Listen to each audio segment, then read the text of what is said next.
See, Mancuso, you're going about it all wrong. If you want people to finally, accept this as the final chapter, you got to make them not want to miss this franchise.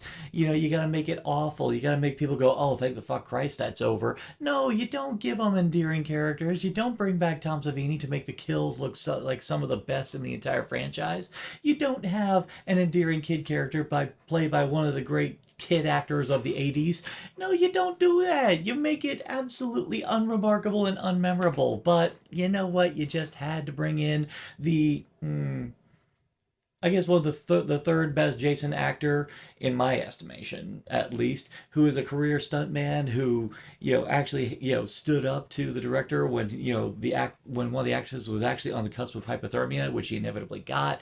Yeah, and you also don't bring in Joseph Zito, who actually did a pretty adequate job with the Prowler. Yeah, see, Friday the 13th, the final chapter. The funny thing is, in its effort to try to have a great send off for Jason, it ended up creating one of the definitive chapters that made us love Jason even more and give us the thirst to have more Jason. And it kind of backfired on him because it was one of the most profitable of the franchise. And I think a lot of it could definitely be due to the fact that it actually had very adept direction by Joseph Zito, especially that opening one shot that starts from the helicopter in the sky going all the way to Jason's body in the barn at Higgins Haven. It was really it's some pretty competent direction. Now, granted, Joseph Zito did butt heads with Ted White, the actor who played Jason, and for good reason too, because Ted White was very protective of the actress who he did the raft kill with, because unfortunately she was freezing and she was naked. And Ted White was like, she's gonna get sick, buddy.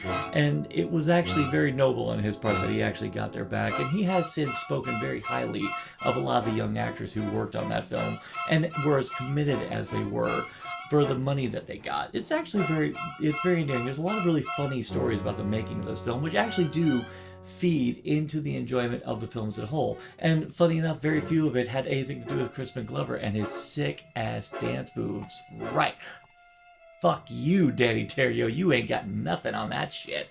And in fact, I dare you. I dare all of you to take to TikTok right now to try to recreate Crispin Glover's dance moves. Oh yeah, I dare you.